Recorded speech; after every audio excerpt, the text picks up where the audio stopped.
the limitations of speaking on Zoom? Wish you knew how to be more effective as a virtual leader? Distinguished Toastmasters Lindy MacLaine is here to help. When COVID hit in March of 2020, an international speech contest went online, her past stage and film acting training equipped her to successfully transition to online camera speaking. She garnered the coveted position of second runner up in the 2020 first ever virtual Toastmasters World Championship of Public Speaking. Presenting her workshop, How to Become an Ace at Virtual Speaking, please welcome Lindy MacLaine. Thank you, Madam Toastmaster and fellow Toastmasters. Abhijit, let me ask, was there a piece of business that needed doing before I get started? No. No? Okay, all right. So when the world pandemic hit, the face of public speaking was forever changed. It's not that I don't believe we'll be back in person speaking. Of course we will. But there are elements of virtual speaking that are so strong that they cannot be matched with in-person speaking. The first is, which you're experiencing now, that you can get an audience from anywhere. And how valuable is that? It's amazing. Second, there's a power and a possibility of intimacy on camera that you cannot have on stage because you cannot do close-ups. Close-ups in themselves are an amazing tool, and we will talk more about that. So for those two reasons alone, I don't believe that virtual speaking is going to go away. And in this new world of virtual speaking, those who know how to handle the ABCs, the details of how to connect authentically online will stand head and shoulders above the rest. And so that's what we're talking about today, how to become an ace at virtual speaking. A is for authenticity. C is for camera do's and don'ts. And E is for mastering eye contact. Now, those three things are actually not separate. They're interwoven, but nevertheless, I'm going to take them one at a time. Authenticity. So let's start by thinking about film. Think about your favorite movie. Think about a scene in which something intense happens, be it a love scene or be it an argument. You know, when you watch these on stage, of course they're real, of course it's moving, but it is a whole different thing on camera because you can see the whites of their eyes, right? And it is, so that intensity and that intimacy is unparalleled. So authenticity is a lot about how you appear on camera. And by that, I mean, not appear, I don't talking about your looks. I'm talking about how you reveal yourself. Unlike the stage, what really is going on shows up, period. Now the stage, there's a certain, how would you say, a certain persona that you can take on that's maybe a little bigger than life. And that really works for stage. But on camera, if you're being a little bit fakey, by darn, your audience is going to know it. So the trick with working on camera is to speak as though you're speaking to your very best friend. And they're just sitting across a table, having coffee together, telling them whatever it is that you're telling them. And that is what I mean by authenticity, because in those environments, that's where you, the real you, comes out and really shines. The thing I loved most this year about the finals and the top three people is how different each of us are and how different our speeches were. We each showcased very different strengths. That to me really underlined something that I was already beginning to think, which is this, that it is not our job to become like some champion speaker. It's our job to reveal the world champion speaker that we already are. And often that includes it's more about relaxing and removing things than it is about adding extra things on. Now that's hard for all of us to believe because there might be some exceptions, but most people believe that they need something extra to be really stellar, that they are not stellar as they are. At least I believe many people believe that. And so taking away certain things that you think you need to use, like they might be facial expressions or ways of speaking. There's a lot of different levels that take you away from really being you. So your goal is to be completely and totally yourself. That also has to do with content. And I'm just going to make quick mention, we're not focusing on the contest here, but of course you know that that the subject matter is you want to bring an inspiring message. And so when you're trying to think about what kind of speech should I make at the International Speech Contest, what wisdom do I have? How can I inspire others? That's the question people usually ask. But here's what I suggest you ask yourself instead. What message do I really need to hear? Do I really need to hear? Because when you get into that territory, I don't know if you can feel the difference, but that gets immediately personal. It's not about relating something that's happened out here or that, everyone tells personal stories, but sometimes they'll tell a story that was so well handled that you don't have the sense of struggle. You don't have the sense that it was really difficult in spite of the fact that they're telling you they overcame it. And you're thinking, oh, really? It seems so easy. Is that really right? If you're talking about something that is real for you, that's a struggle currently, then your emotional connection is going to be there authentically. No matter how many times you have to deliver that speech, it will be real. So that's my big tip about finding authentic material. Go inside and find what it is that in your journey, call it your spiritual journey, your life journey. What is it that you really need to hear right now? And that will be a very alive, authentic message. A is for authenticity. We're going to come back at the end to a couple more things about authenticity, but we're going to move on for now for camera. Camera do's and don'ts. Let's start with the don'ts. I am sure that you have seen most of these. Here's one.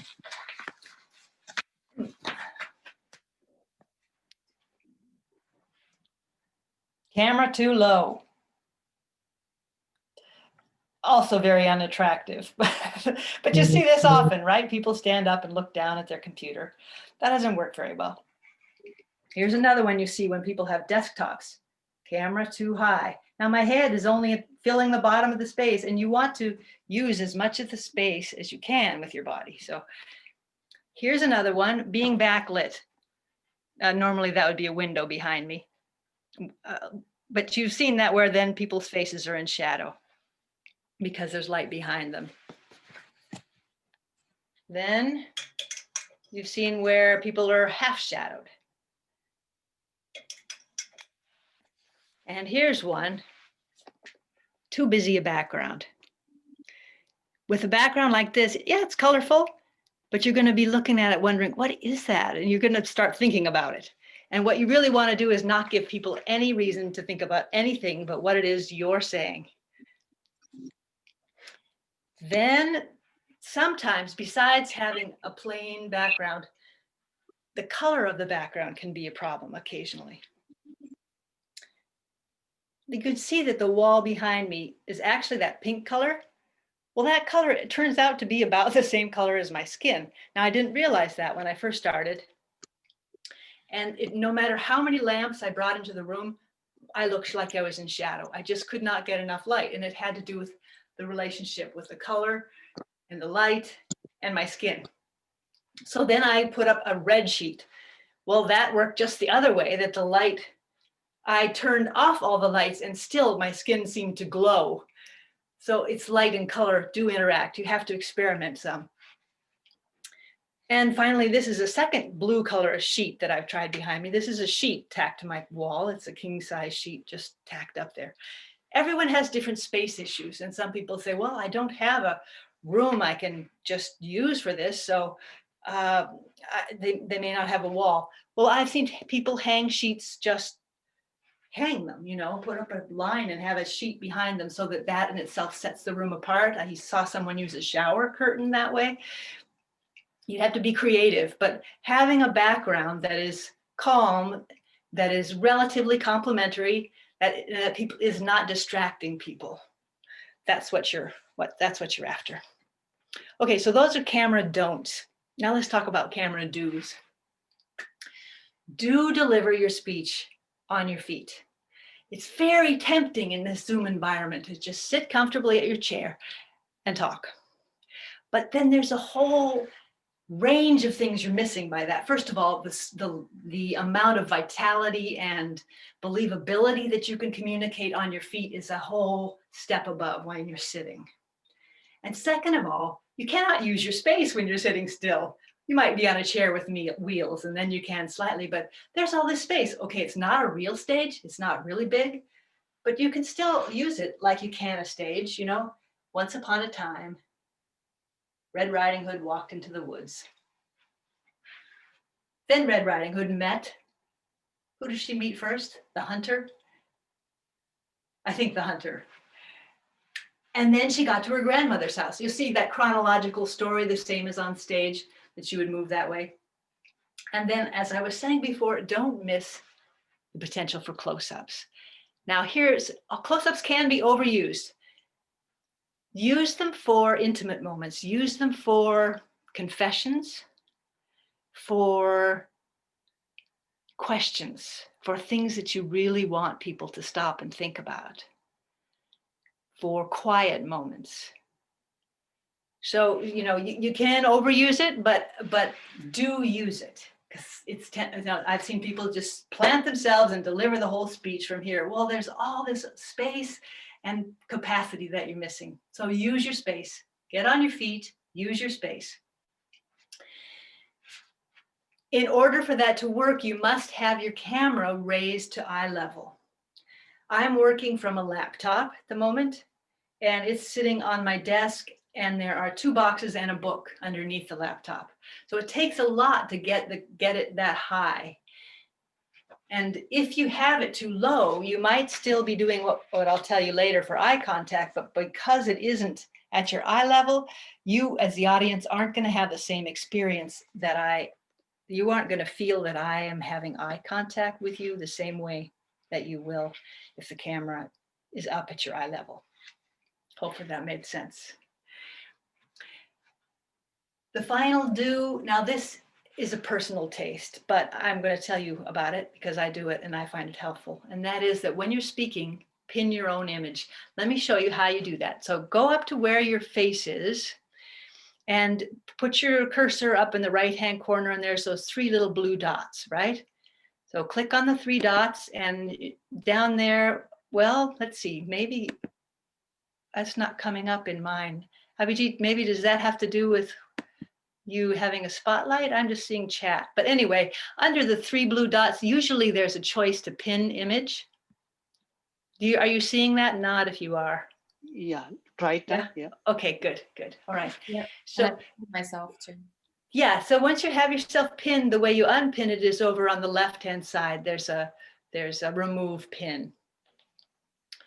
And when I'm spotlighted, maybe you can't do that, but here's why. Let me tell you why. It isn't that I love to look at myself. In fact, when Zoom began, I got so tired at meetings, and it was because I couldn't stand to sit and look at myself for that long on screen. So it doesn't have to do with that. It has to do with 2 things. One, I can monitor the frame and that I'm not moving out of it. That my gestures aren't somewhere where you can't see them, you know. So there's that. But also, there's that really annoying thing that happens on Zoom. And again, maybe the spotlighting overrides it, but where you are talking and suddenly the camera shifts to someone else because maybe they forgot to mute or whatever. And I call that visual hijacking. Well, when you're speaking, that's really distracting. It can throw you off a whole lot. So that's the other thing pinning your own image does. At least you're guaranteed that what you're looking at is not going to change. When we get to talking about eye contact, which is coming next, I'm not actually looking at myself while I'm speaking, and I'll explain that. So we've got A for authenticity, C is for camera do's and don'ts, and E, I don't know, it just looks like an E, but this is my E. E is for mastering eye contact. This is an area of frustration, I know, for many people. Have you been frustrated by making eye contact? Yes? Okay, all right, perfect. When you are live with someone, the experience of eye contact is satisfying for you as well as for them. So as a speaker, you naturally seek what you would in real life, which is that feeling for yourself that you're getting eye contact. But it doesn't work that way, unfortunately, in Zoom. So what I'm going to teach you has to do with having your audience have the experience of eye contact, and you have to just let go of that experience for yourself when you're speaking. If you're doing a workshop or having a meeting, that's a whole different thing. I told you already that you'll want to have your camera up at eye level. Now, when you're speaking in person, you are one to many, right? You've got one person on stage and you've got an audience full of people. On camera, you are one-on-one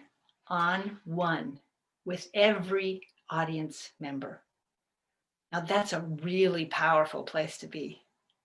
And the place that that person is on the other side of that little green dot, or white, or whatever color it is on your computer. Mine is green. That's the window through which you're reaching your audience.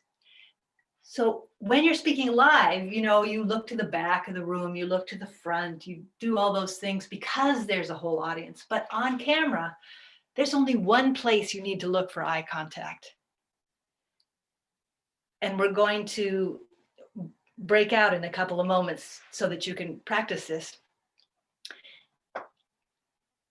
On my camera, it's actually a little bit lower than the green dot, the spot that I need to look. And I'm going to have you break out so that you can tell each other, give each other feedback about that. And once you learn where it is you need to look in your own setup, that's gold, right? Because instead of moving your eyes, you just have to keep your eyes there. Eye contact is one of those things, right? When someone's giving a speech that sets them apart. I remember my first contest I went to, I could tell who was going to be in the running and who was not by if they looked down or if they looked up.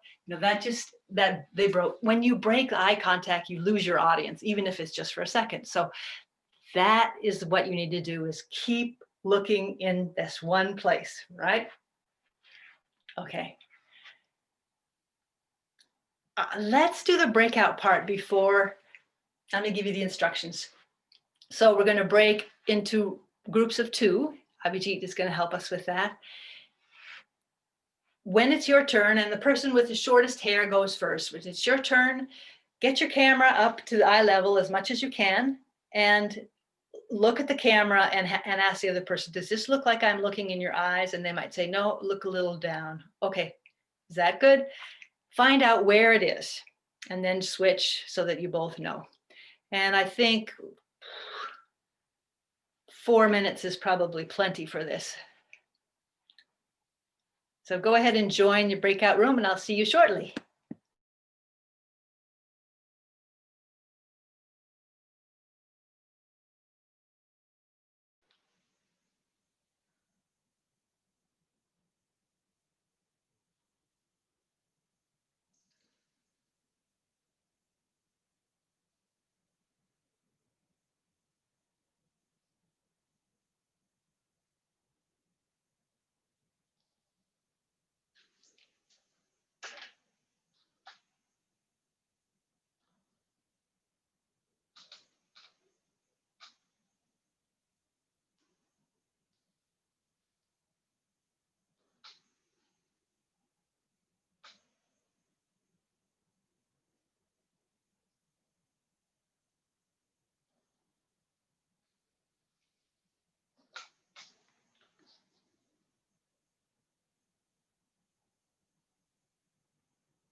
Hi, Suman. Hi, Hi. Good to see you. good to see you. I was trying to set my camera. Yeah.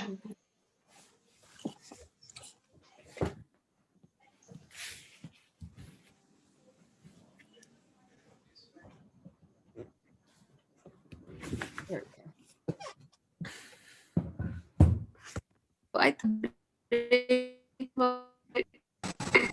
Okay.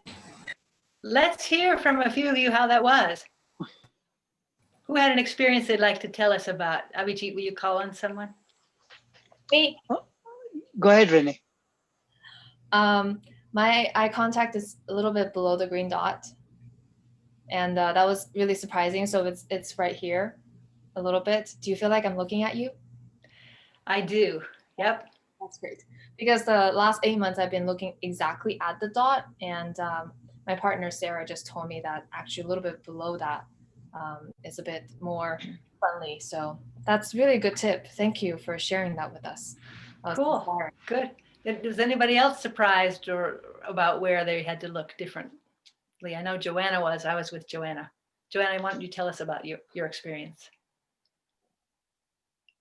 I always thought if I'm looking at the light, the camera eye, then I'm connecting with the person that I'm speaking to. But Lindy pointed out that when I look at that, I actually am looking down, and I need to look a few inches above my camera eye to be almost eye to eye. Do you all see the difference that her eyes, you Yes, feel like that all of a makes a sudden you're difference. engaging with her differently? Yeah. Which is like bizarre. I would never have thought that. Yeah. Don't ask me to tell you why, but I can tell you that it works better what you're doing. So that's great.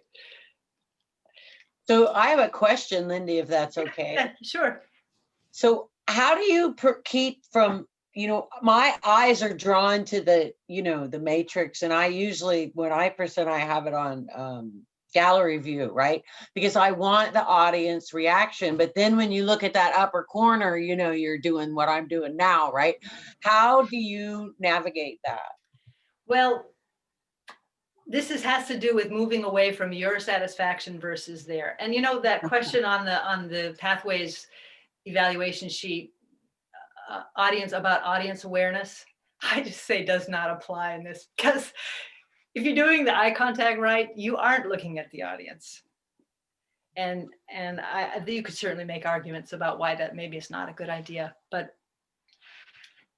from a recipient's perspective, I know that is one of the strongest feedbacks I've gotten from my contest speech, was the sense of intimacy and eye contact. So I know that it can work even if you don't feel it yourself as a delivering. So that is what happens when you leave it on gallery view. You are, and people think, is she reading her speech? No. You're looking around, and I haven't figured out how to make that work. Yeah. 100. So you just forego audience feedback then? Yeah. That's hard. While I'm delivering it, yes, I do. Yes. Now, like I say, it's different thing when you're doing a workshop, when your audience interaction is happening versus just giving a speech where you're the only one talking. Can I ask another question that's similar to Karen's? Yeah. I started doing really well looking at the green dot, but early on, I felt very discouraged because I can't, exactly like you said, I don't know if the audience is laughing, if they're paying attention or yawning. Honestly, I have no feedback whatsoever because I'm just staring into that green dot. And I have to talk myself to say, like, Renee, you're doing great. You're doing fabulous. But honestly, I don't know. Like, do you have any tips or tricks on how do you Two things. One is, if you ignored the idea of having a mentor before, this is really the time. But let me call it, instead of mentor, let me just call you finding yourself a Zoom buddy. Now, I had someone who was also in the contest process from about the club on, or at least we were both in it through, I forget what level, and then she was kind enough to continue to practice with me. So I had someone who was showing up and practicing with me in this environment, and she would give me feedback. And I knew what was working and what wasn't already. And as far as laughter in a live situation where you have to stop and allow laughter, that's because laughter is contagious and everyone's laughing. When just one person's laughing, it's done like that, you know. So you don't really have to slow down much for laughter on Zoom, which means you can fit more speech in, right? No. So that's one tip. Here's the other one. This is gold. It sounds really simple. First time I heard it was from Darren LaCroix. I thought, that sounds really stupid. So he said to use a picture of someone up by the camera. So I took a picture of Judy, who is my Zoom buddy. I put it in a Word doc and shrunk it down to 1 inch by 1 inch, printed it out and cut it out, and used a little piece of blue painter tape, and I stick it because my point of eye contact is underneath my green dot. Now for you, Joanna, you'd probably want to put it on a popsicle stick behind your so it sticks up, you know. I actually had that at one point. I had this cartoon figure on this popsicle stick, and I think when we were first starting Zoom, I was kind of testing, okay, where should I look? And I put it right behind my laptop, and so it was above the eye, and I guess that was effective, but ultimately it fell apart. I had to get rid of it. Yeah, well, and when our club, when one of my club's presidents sent out googly eyes to everybody, you know, little character with eyes that move, but he missed what the point really is, because part of this is not just looking in the right place, but humanizing the experience for you as a speaker, because talking to a person is so much different than talking to a green light.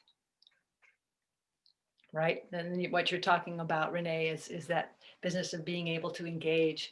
And even though it's just a two-dimensional picture of my friend Judy, when I'm looking in her eyes and talking, I can relax in a way and be real in a way that I can't if I'm just looking at the screen. And the other thing that happens if you'd have no picture is you've seen people who are talking and whose eyes just go blank. They might be in the right place and their voice still means something, but their eyes have just gone blank and they're not. And that's what happens when you're looking at a machine and not a person, right? So this business of an image is actually gold. And I say use a picture of someone you know, love, and trust, so that you have that feeling of ability to be open with them. I had someone say, well, I get nervous talking around people I know, so I'd rather cut out a picture of someone from a magazine. Well, you can experiment and see but what you're going for is the feeling of relaxation, the feeling of that you can go on an emotional journey. Because this is the real gold of the camera, is that when you take people on an emotional journey, it can be so satisfying for them. But to take them on the emotional journey, you can't be talking about the feeling. You have to be feeling the feeling. And you aren't about to feel safe enough to feel a lot of those feelings if you're just looking at a green dot. No, so it's partly practice, and it's partly that little tip of having a face. And then the world will evolve and there'll be another better way, but that's my best way that I could share about that today. How am I doing on time? I forgot to set my timer. Abhijit, do you know where we are more or less? Let's see. We're at about 30 We have minutes. 20 more minutes, yeah. Okay, all right. So I want to talk a little more about authenticity. The having a picture of someone, that's my biggest authenticity tip. But then the other thing about authenticity, okay, there's a lot of things that signal authenticity. And Abhijit was telling me a story when we first got on about delivering a speech in a different club. And when he did it the second time, for various reasons, he was struggling to remember what was next. So he had pauses that weren't usually there. And the person afterwards says, well, that didn't really sound like it was really you, didn't really sound authentic. There is a sort of rhythm that signals that someone is really talking to you. If you aren't looking at someone and you can hear a voice, you can probably tell the difference whether they're like reading a newspaper article aloud to you or whether they're talking to you. And it has to do with pace and rhythm and pitch probably too, but a lot with the vocal variety.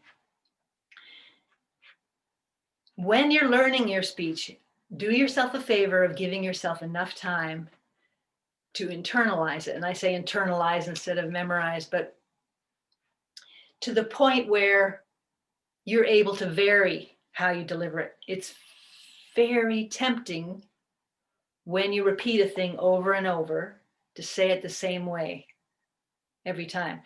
And in some ways, that's how we learn it, by the certain shape that it takes. But you want to be able to do it so that you can stop if you need to. Or you can go faster, or you can do whatever you need to do. But the point is, you have to get the point across to that person. And you recognize that in different moments, it takes different things to get through to that person. And that person being just a little picture you have on your computer. So when you're really giving your speech and there is a message, pick an image of someone who needs that message, you know, someone you need to convince of that, because that also will get that push-pull energy, that dynamic thing going on where you have to actively work to convince, and that also is part of the authenticity. Let me ask, what else do you have for questions, guys? I have a question about Yeah. authenticity. Do you consider, have you tried it, like for example, a monologue format, as if you're talking to that person, like you're talking to your mom or talking to whomever? It's easier to connect in a monologue format, or is it easier to say, you know, hey guys, I'm telling you a story. This is what happened in my life, which is what your usual approach is in the last two speeches that you gave, right? But then towards the end of it, you share the message that's deeply related to us, to tell us, hey, there is a story that's buried, and tell that story. All of us want to hear your story. Which one is more easier to relate? Monologue format, or talk about your story and then address to the audience for the call to action? Is that question clear? Yes, and I'm thinking, I'm Okay. not sure. Let's see.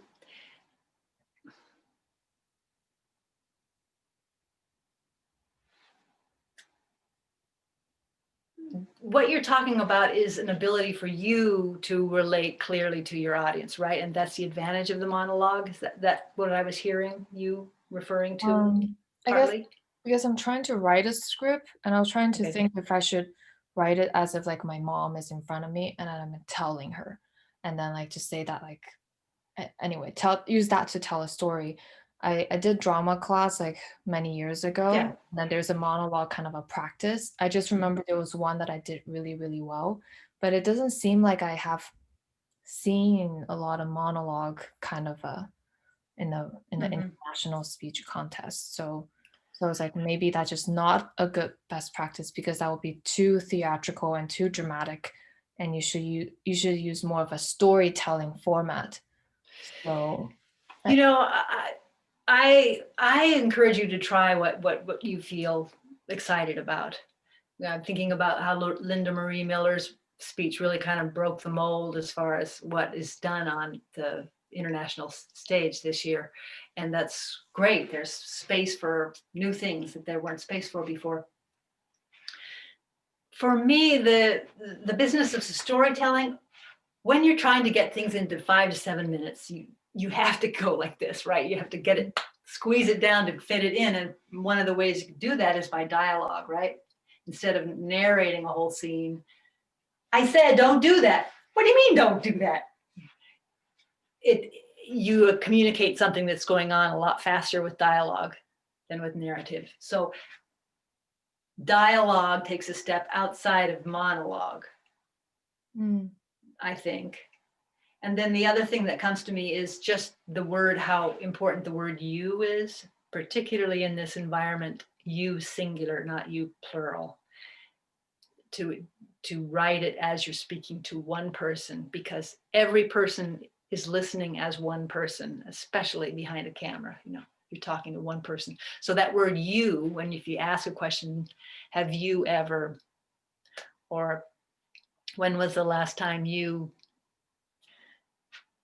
it's personal. Okay. Thank you. So keep those choices in mind as far as languaging and approach. And if it comes out as a monologue, give it a go. I say, if you can have a chance to try it before the contest, people will tell you whether it's working or not. Okay. Yeah. Thank you.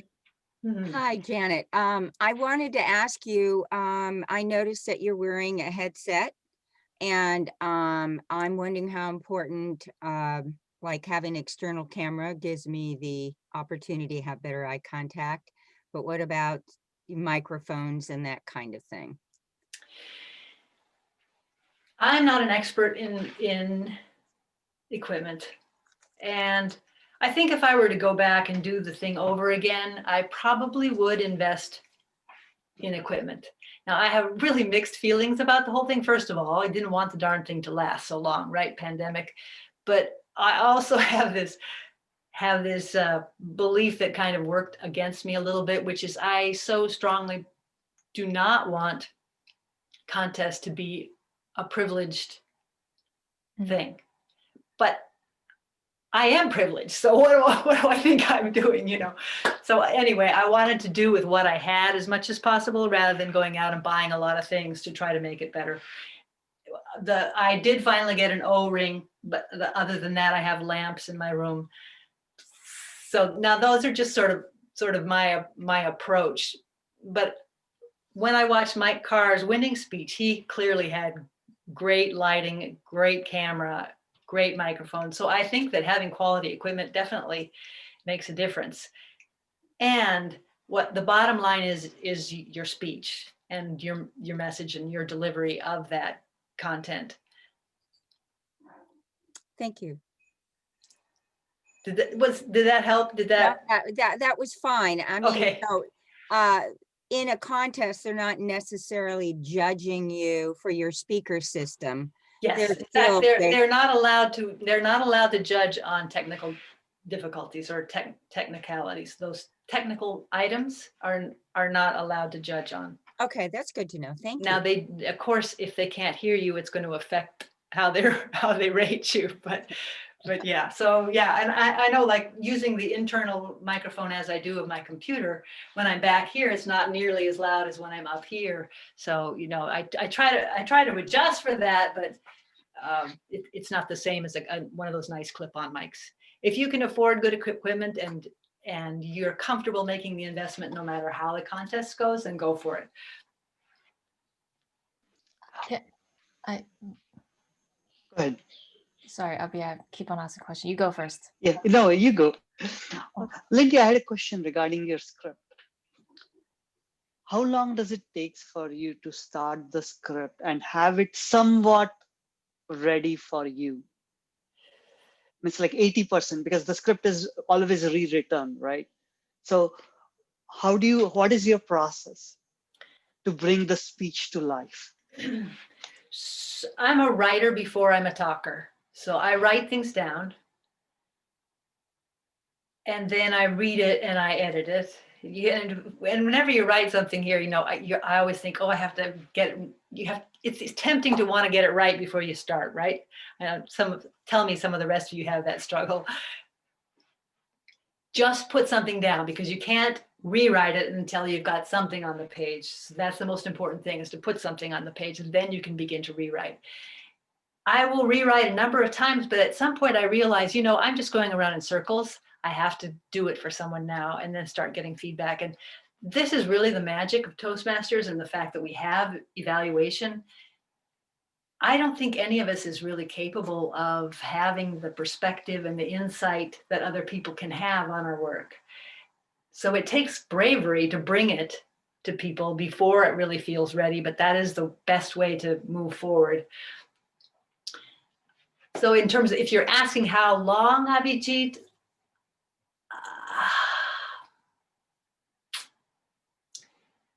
I think with the final speech, you know, I didn't start as soon as I should have on that. I think it's hard to start on a second speech when it seems, you know, way off there and maybe it won't happen and all that. But I think I started 6 to 8 weeks before. And I think it was going around in my head for 2 weeks before I did it live for somebody. And then, you know, it changed from even as much as it had changed already before just from my own rewrites. Then from the feedback, you know, it changed every time. There comes a certain point where you've changed so much that the feedback you start getting is sometimes takes you back in the other direction. So there's a discernment part about that. But giving yourself time to prepare and to do things badly is really a part of it. I was talking to Abhijit before that the contest has catapulted my speaking ability more than anything else in Toastmasters for this reason. It has nothing to do with competition. It has to do with repeating the same material over and over and over again. And even if you're not interested in contest, I encourage you to do that, to bring the same speech material. You have to massage them a little bit to fit into a new project, right? In the first level of pathways, you do the evaluation feedback speech twice. That's a given. But then if you just add some factoids, it can become the research speech. Oh, and by the way, it could have been the icebreaker too. So as much as possible, bring the same material, especially when it's something you're passionate about. And of course, especially if it's something that you are going to be giving somewhere else in your life, or it's going to serve a purpose. I'm a big believer in Toastmasters helping you in your life rather than adding extra work on top of what you've already got. So use your educational pathway to support your progress. I just went on a tangent, Abhijit, but No, that was very helpful for me. I'm going to repeat the speech I gave this morning many times because the title is Win Back Your Power. Perfect. And there is a surrendering. There's a realizing, okay, I've gotten it to, you have to kind of let go of your ego and you have to listen. And then sometimes you need a little space, but then you have to give yourself space to try those things and to come back. There's sort of a giving over to the process that's part of the magic. Is there's so many things in our lives where we are convinced that success is all up to us and that it's all up to how much we put in. And of course the effort you put in matters, but it matters that you surrender to other people and allow them to help.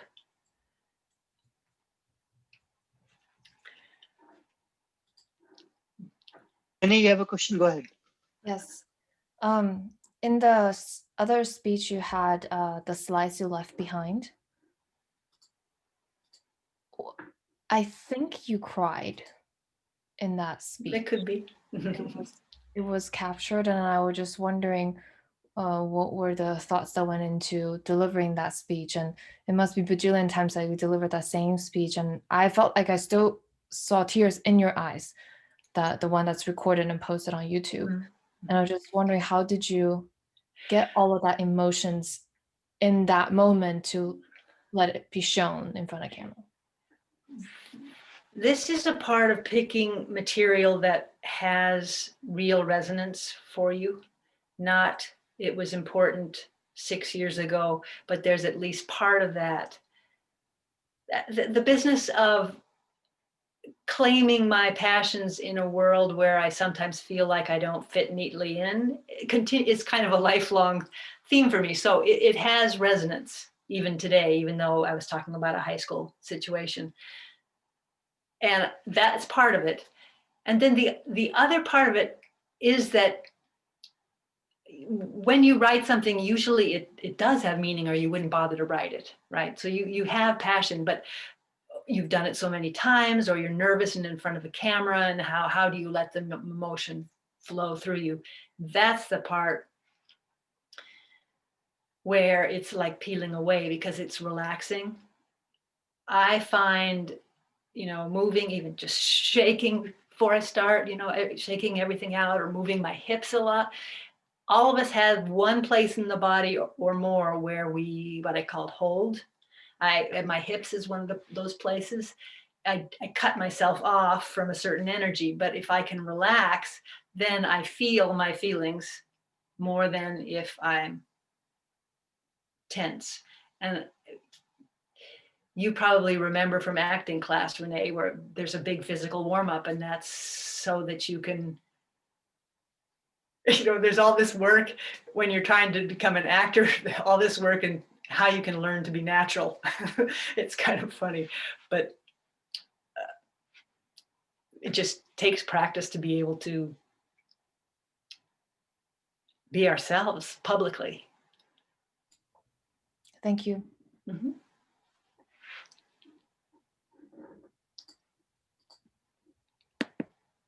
Anybody else? Anything else?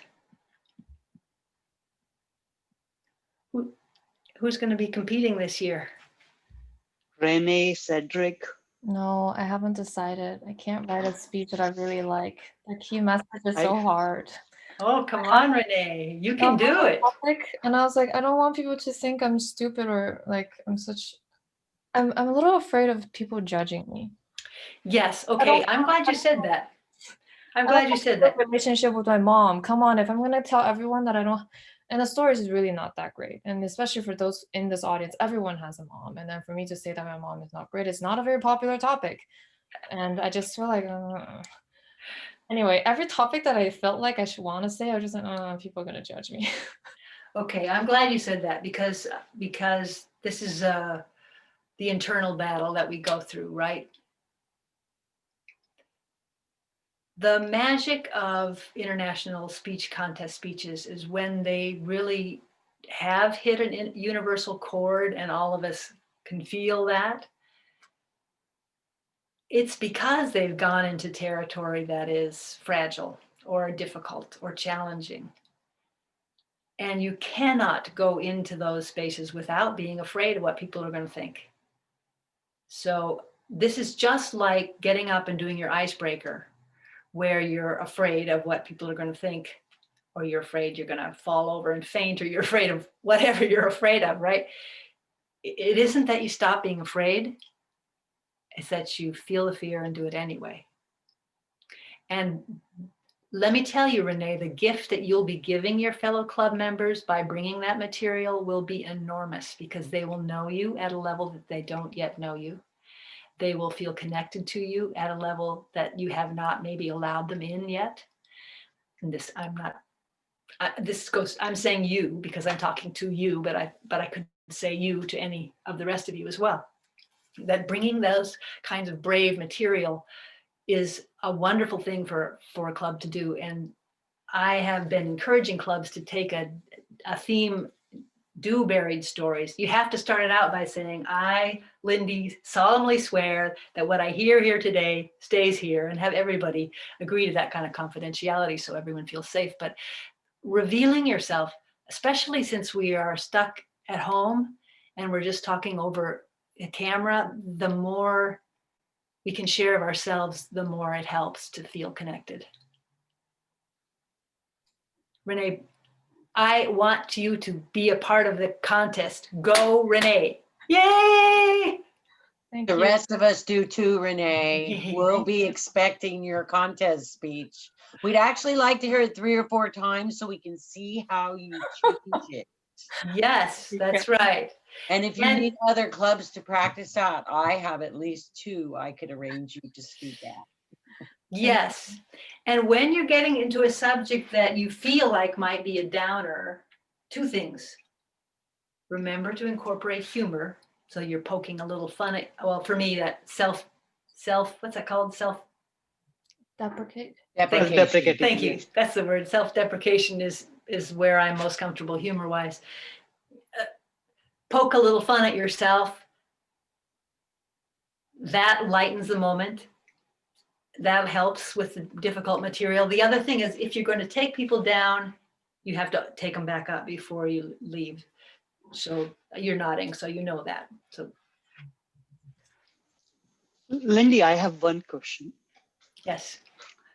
There are some people who are at their beginning of their Toastmasters journey. What advice would you have for them?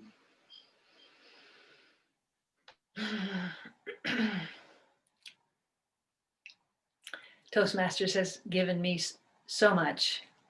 I only wish I'd found it a long time ago. You know, I just joined 4 years ago. You know, I thought Toastmasters was going to be this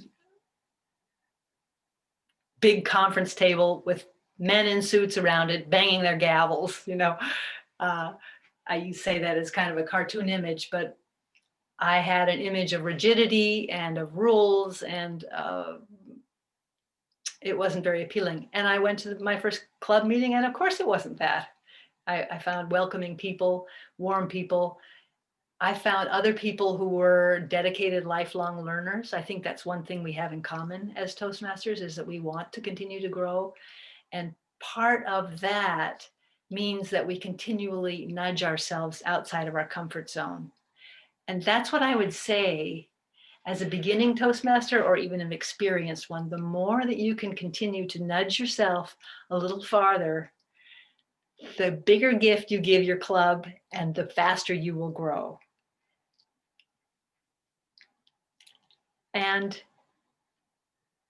don't be afraid to share yourself. Really, it's the biggest gift you can give other humans on this planet, never mind Toastmasters. So use Toastmasters for that wonderful thing of feeling connected to the humans around you. Sarah, we're looking at you. I'll ask Thank that question for you. Lindy, one more question from Adina. She's asking how to carry this over into an interview / conversational setting on Zoom, where you have to gauge the audience's response throughout, but not sure if this, yeah.